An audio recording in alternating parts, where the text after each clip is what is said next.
Well, welcome to our 2013 Dutchman 261 BHS.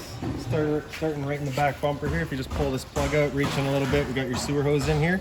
Just take note of those 2 ears in the adapter. That's all you'll be hooking it up to your sewer system. And the hose itself, once extended, is about 20 feet long. We're storing it at the bumper here just to help keep any sort of stench out of the trailer. And then the plug's just going to kind of press back into place. And that's that.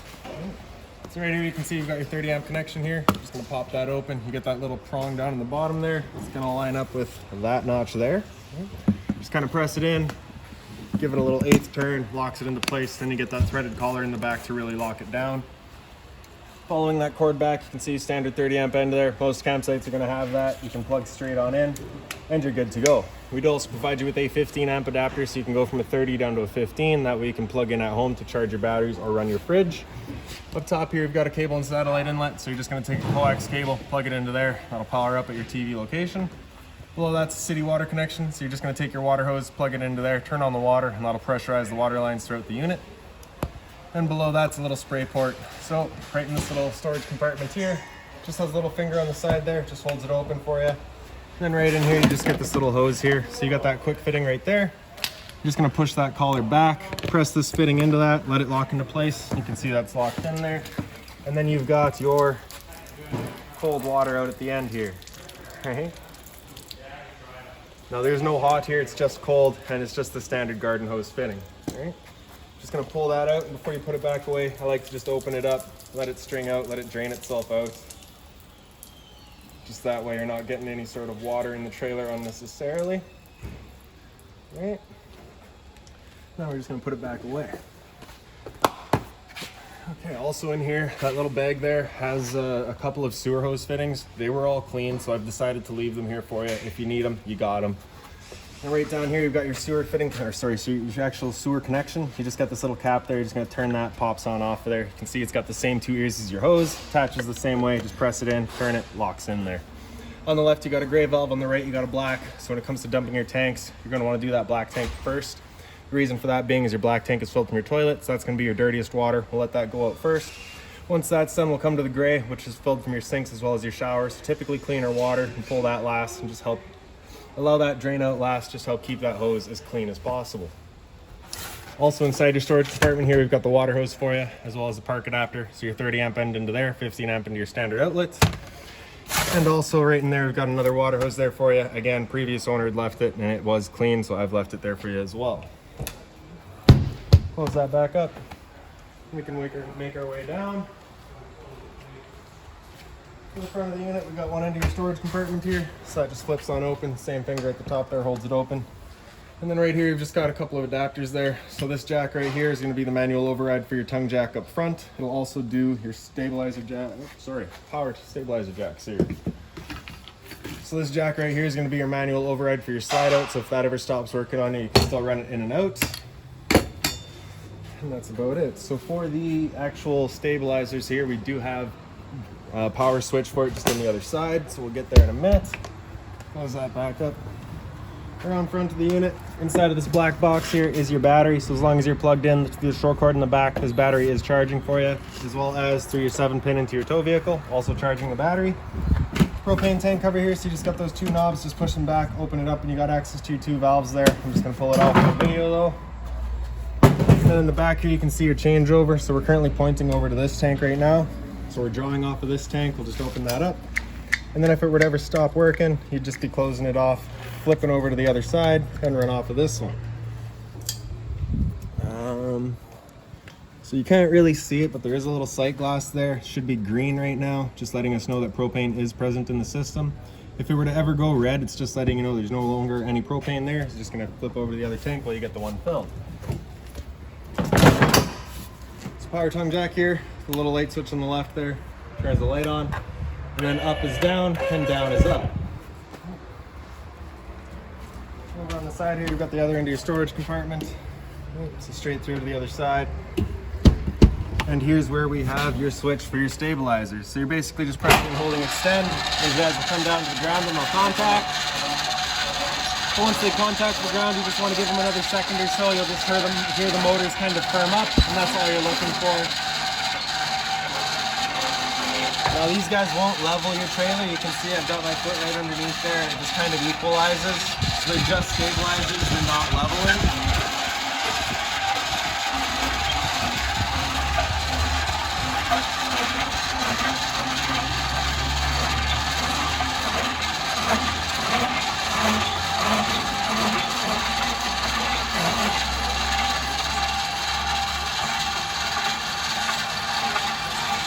So you'll just hear that motor kind of whine a little bit and it'll load up, and that's all you're looking for. Just that right there, just goes nice and quiet. Right up top from there, we've got a GFI protected outlet there, so if you're looking for coffee or toast outside, you got the power to do so. Making our way down, we got your outside stereo, so the power button in the top there turns it on. And then, so 92.1, you can see we're currently set up. So we're playing out of those two speakers here. Volume up top, volume down to low. Band, you can just cycle through your FM and AM presets. Right. These two arrows here, left and right, those are just going to be your seeks up and down. Right. And then mode, just to go through your auxiliary and USB. Right. Auxiliary and USB are just inside the unit. I'll show you those once we get there. If you press the power button, that's a mute. If you press and hold, that turns it off. Right. Another GFI protected outlet here. Fresh water connection here, so you're just going to pop this cap off, take your water hose, stick it into there, turn on the water, and that'll fill up your freshwater tank. You know that tank is full once it starts spitting water out of that vent right there, or by watching the monitor panel inside. As for the drain for that tank, you just get this little white cap back there. You're just going to unscrew that, and it'll start draining itself out. I'll just let that go for a minute. Right here we've got your hot water tank, so you just get this one little keyway there, just line that up and it pops on open. Before you ever turn it on with your controls, which are just inside the unit, you just want to hit this relief valve right there, make sure that shot of water comes out. That bit of water coming out is just letting you know it is full, it's safe to fire it up, and you're not going to burn anything out by doing so. And like I said, all of our controls are just inside the unit, so we'll close that back up, lock it down with that keyway again, and there you go. So right here is just a service port for your fridge, nothing back there for you to worry about. All right, here's the exhaust for your furnace. So you just want to make sure nothing's ever blocking that. It does get hot. And straight up, we've got the vent for your stove. So of course, propane stove is putting off fumes whenever you're using it. So you just want to make sure that this flap here is opened up, evacuating said fumes. All right, we'll get that sorted out. And then towards the back of the unit, we just got the rear control for your stabilizers back here. Works the same as the front. And then in the back of the unit, you just get your spare tire. So this entrance back here is just into your rear bathroom. Nothing really back there for us right now, so we'll get there once we get there. For the front entrance, your assist handle here, just up 90 degrees, slides into place. And then we can open her up. It's got her locked right now.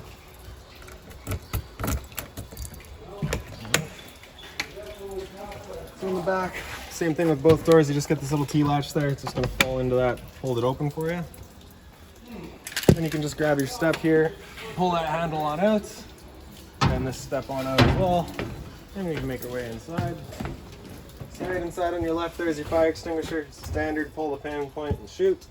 So your monitor panel here. So on the bottom right, we've got your light switch. And on the left of that, we've got your exterior light there, so your porch light outside.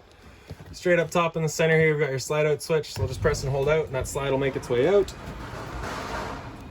And once that slide's fully extended, you'll just hear some clicks from the motors letting you know they've reached their stall.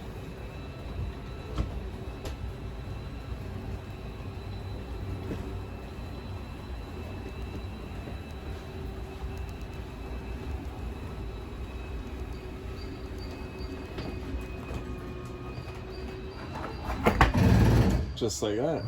And then beside that, we've got your awning. Just press and hold extend. That awning will make its way out.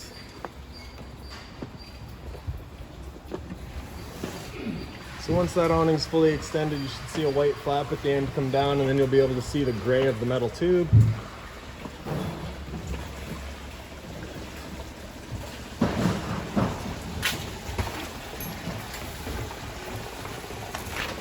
just like that there. Just once you see that tube come down, you're going to want to stop. If you're to continue extending, it will actually wind itself up backwards, in which case your fabric will be underneath your tube, allowing it to then hold water, accelerating the growth of mold and mildew. So you want to stop once you get to this point here. Now if it were to start raining, it's of course going to be holding water anyways, so what you can do is just grab either arm, front or rear, just kind of depress that pin right there, pull it down, and just kind of select where you like your pitch the best. That'll just kind of change the pitch of the awning out at the head, allowing water to then run off. Now if you like that angle better, just because it does give you more shade, you can do the same thing with the arm up front, and that's that. Once you're done though, you just want to make sure that they're back out fully extended, just so that we're not running the risk of bending anything. All right, there we go. Now we press and hold the tracks, that all will make its way back in. Again, we're just making sure that that fabric is over top of the tube. Another thing to keep in mind with your awning is once you get up to about 15-20 kilometers an hour of wind, you do want to bring it back in just because it does catch the wind, and again, you do run the risk of bending your arms.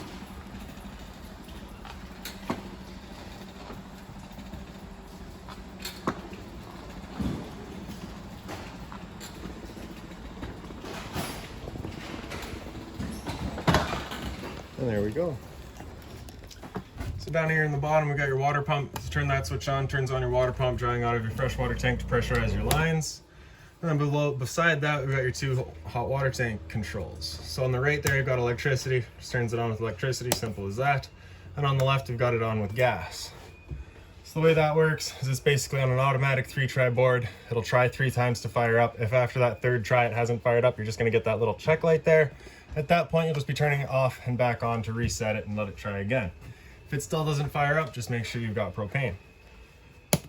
And up top here, we've got your monitor system. So on the bottom, we've got batteries. So you can see we're currently plugged in right now, so we're under charge. And then we got good, fair, and low as you go down. For your fresh tank, so as you fill that up, it'll go to 1/3, 2/3, and full. So as you can see, we're currently draining that out right now. Same idea for your black and your gray. Right? And that's about it for right there. So into the bedroom here. And the light in here is just on its own center switch there. And the bed, if you just pick up the foot, you get a little bit of storage underneath it. And then above the heads, you've got a couple of lights there as well. Little closet space on the side here. I've decided to leave those hangers there for you. A little bit more across the top. And the same closet in the side here. Also over here, you just have this little compartment you can pull up. You do have access into your storage compartment there. Power outlet on this side, as well as on that side there. And right here, you've got your emergency exit. So you're just gonna pull that red tab to get rid of the screen, take this bar, throw it outside, and hop on out. So above your head on this side here is your antenna. So you're just gonna turn this knob to open it up.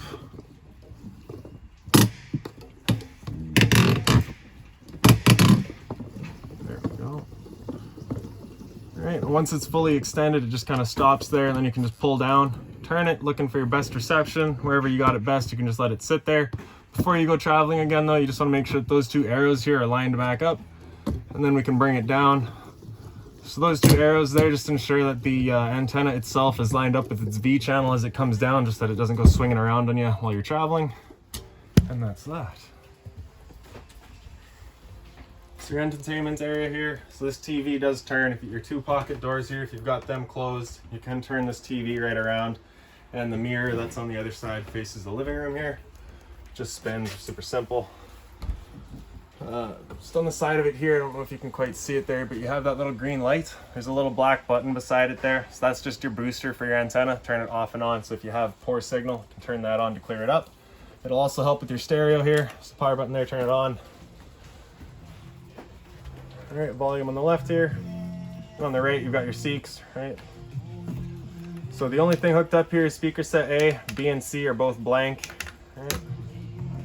They're really fairly straightforward. So if you have DVD in, it'll automatically go to that. And really nice straightforward stereo. Right? A little bit of storage below it.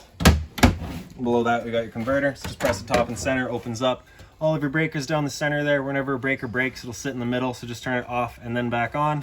And on the right side, we've got all of your fuses. If a fuse ever pops, that little light beside it will go off, letting you know exactly which one went. To your kitchen here, you do have the 2 drawers here for storage.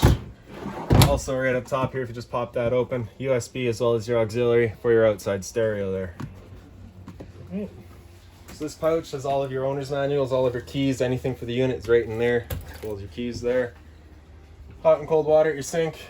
Light switch up there for you. So there's a dual basin. The cover is just plastic, so nothing hot on there. Storage across the top, as well as in here. So that's just a little kind of dish drying tray. I've left that in here for you. That plug back there is for your microwave. Microwave itself is just right here. So pretty standard, just like home. Not much I can teach you there. Below that, we've got your range vent. So we got the light as well as the fan. So that's the fan that you want turned on when you're using your stove, just that you're evacuating your fumes. Take your knob, hold it over the light, hit it with a sparker, and as soon as it clears the air on the system, she'll fire up. There we go. Just like that. Right? Once you're done, just turning it to off. For your stove, we're just going to open it up, turn that knob over to pilot and press and hold. And while you're pressing and holding, you're just going to grab a lighter and then right in the back of the unit and get that pilot light going.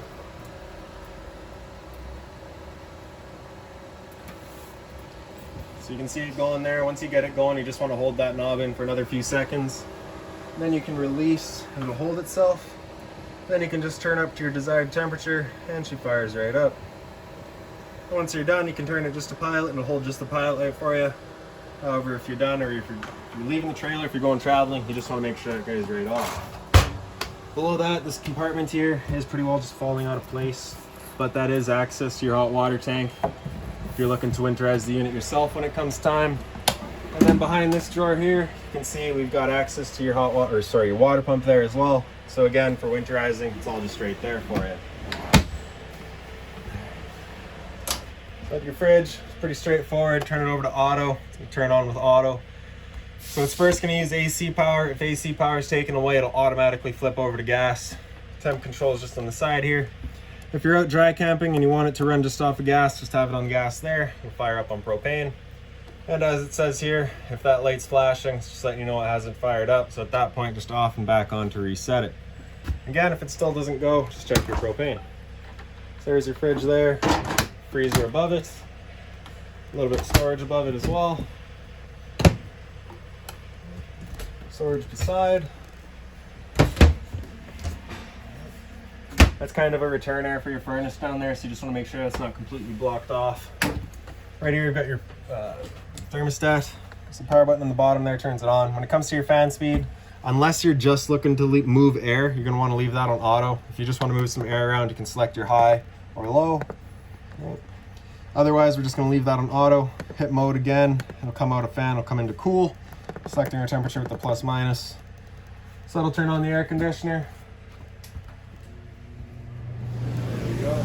With the AC going, you basically got two different options. You can have this louver here open, in which case we're just dumping all of our air into the living room here. Or you can close it off and we start using all of the ducting to move our air. And with these ducts, you just kind of screw them in or push them in or out. You can kind of select how much air you're actually moving through them. Okay. So when you first get out to your campsite, you're going to want to just open this guy up, just dump all the air into the living room here, give yourself a nice cool area, then you can close it off and start moving the air throughout. So after you're cool, hit mode again, come down in the furnace, it'll turn off the air conditioner and turn on the furnace. And the furnace is moving its air through all of our floor registers here. So with this being a used unit, you shouldn't be dealing with the new furnace smell much, but if you do get a little bit of a smell the first couple of times you use it, that is alright, it's normal. Right? Hit mode again, we'll come back to mode, on off, and we'll just cycle back around. So into your bathroom here, so you can see that's your entry and exit right there. Medicine cabinet, GFI protected outlets, test on the bottom, reset on top, hot and cold water of course, a little bit of storage below. Toilet with a little foot lever in the front, and then your shower, the standard head and hose. Above my head we got your roof vent here, so just turn that knob to open it up, and you can see the previous owner did have AMAX air installed, so if it's raining, you can leave this guy open without any worries. That button back there turns on the fan, and that's about that. Right.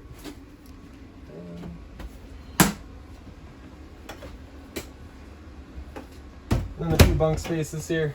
So the top one doesn't have a light. You do have the window though. Same emergency exit they had in that front bedroom. Down below, the light's just in the far back there. Right. And then if you just lift up the bed, open this guy up, you got a little bit of storage in here as well. Right. And then into your dinette, you have the lights just on the top there. Same thing on the other side. Light right above the dinette. There you go. Storage. So this guy does fold down into a bed. Just kind of pull this table out of there. Get the legs out of the way. If they want to. I don't think they want to. Hold it.